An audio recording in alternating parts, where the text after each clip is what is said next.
ഈ രീതിയിലുള്ള കൂടിക്കാഴ്ച, നിർണായക കൂടിക്കാഴ്ച അവിടെ വൈറ്റ് ഹൌസിൽ തുടരുമ്പോഴും നമ്മൾ നോക്കിക്കാണേണ്ട ഒരു കാര്യം, ഗസയിൽ ഇസ്രായേൽ സൈന്യത്തിന്റെ വംശഹത്യ ക്രൂരത അതേ രീതിയിൽ തുടരുന്നു എന്നതാണ്. നിരവധി പേർ ഇന്നും കൊല്ലപ്പെട്ടിട്ടുണ്ട്. അപ്പോൾ എന്ത് സംഭവിക്കും എന്നതിൽ വല്ലാത്തൊരാകാംക്ഷ നിലനിൽക്കുന്നുണ്ടല്ലേ?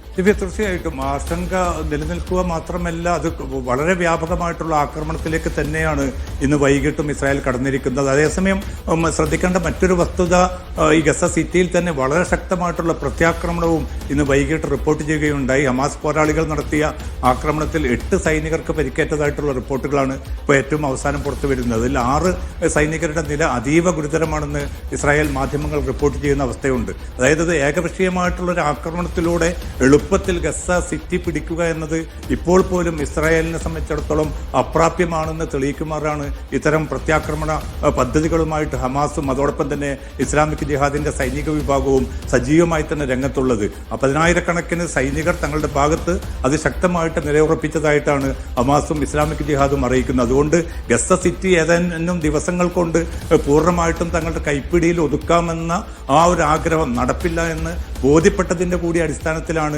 ഒരു ഒത്തുതീർപ്പിനും അല്ലെങ്കിൽ അമേരിക്ക മുന്നോട്ട് വെച്ച ഒരു വെടിനിർത്തലിനും ഇപ്പോൾ ഇസ്രായേൽ നേതൃത്വം ഏറെക്കുറെ വിധേയപ്പെടാൻ പോകുന്നത് എന്ന വസ്തുതയും നമ്മൾ മറച്ചു പിടിച്ചിട്ട് കാര്യമില്ല. അതിക്രൂരമായിട്ടുള്ള ഈ നരഹത്യ 66,000-ലധികം ജീവൻ അപഹരിച്ചിട്ടുണ്ട്. അതിലേറെ മനുഷ്യർ ഈ തകർന്ന കെട്ടിടാവശിഷ്ടങ്ങൾക്കുള്ളിലും മറ്റും കുടുങ്ങിക്കിടക്കുന്നുണ്ട്. ഒരുപാട് നാശനഷ്ടങ്ങൾ ഉണ്ടായിട്ടുണ്ട്. പക്ഷേ ഇതൊക്കെയാണ് എങ്കിൽ പോലും ഒടുവിൽ ഒരു ഒത്തുതീർപ്പിലേക്ക് ഈ ഹമാസിനുമായിട്ടൊരു ചർച്ചയ്ക്ക് വരുന്നതിന്റെ ഒരു മുന്നോടി എന്ന നിലയ്ക്കാണ് ഇപ്പോൾ ഖത്തർ പ്രധാനമന്ത്രിയെ വിളിച്ച് നെതന്യാഹുവിന് മാപ്പ് ഇരക്കേണ്ട ഒരു സാഹചര്യം കൂടി വന്നുവിട്ടിരിക്കുന്നു. അതുകൊണ്ട് ചരിത്രം അത്ര എളുപ്പത്തിൽ തങ്ങൾ ഉദ്ദേശിക്കുന്ന മാതിരി ലളിതമായിട്ട് മുന്നോട്ട് പോവുകയില്ല എന്ന് ഇസ്രായേലിന് നേരത്തെ ദക്ഷിണ ലബനാനിൽ നിന്ന് പിൻവാങ്ങേണ്ടി വന്നതിന്റെ ആ നാണംകെട്ട ചരിത്രത്തിന്റെ ഒരു തുടർച്ച എന്ന നിലയ്ക്ക് ഇപ്പോൾ പോലും അതേ സാഹചര്യങ്ങൾ നിലനിൽക്കുന്നുണ്ട് എന്ന വസ്തുത കൂടി ഈ ഘട്ടത്തിൽ നാം ഓർക്കേണ്ടതുണ്ട്. ഇന്ന് ക്രൂരമായിട്ടുള്ള വംശഹത്യ ഇന്നും അതിന്റെ വ്യാപ്തിയിൽ തന്നെയാണ് തുടരുന്നത്.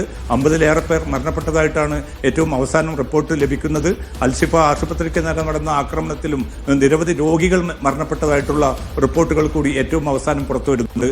ദിവ്യ, എന്തായാലും കൂടിക്കാഴ്ച വൈറ്റ് ഹൌസിൽ പുരോഗമിക്കുമ്പോഴും അതിശക്തമായ ആക്രമണം ഗസയിൽ നടന്നു വരികയാണ്. ഒരു യുദ്ധവിരാമം, അതിന്റെ ഒരു പ്രഖ്യാപനം ഉണ്ടാകുമോ എന്ന് ലോകം ഒന്നാകെ ഉറ്റുനോക്കുന്നു. എന്തും സംഭവിക്കാമെന്നൊരു പ്രതീതിയാണ് നിലനിൽക്കുന്നത്. അതിനിടയിലാണ് കൂടിക്കാഴ്ചയ്ക്കിടെ ഖത്തറിൽ നടത്തിയ ആക്രമണത്തിൽ നെതന്യാഹു ഖത്തർ പ്രധാനമന്ത്രിയെ ഫോണിൽ വിളിച്ചുകൊണ്ട് ഖേദം പ്രകടിപ്പിച്ചിട്ടുള്ളത്. വിവരങ്ങളാണ് MC നാസർ നൽകിയത്.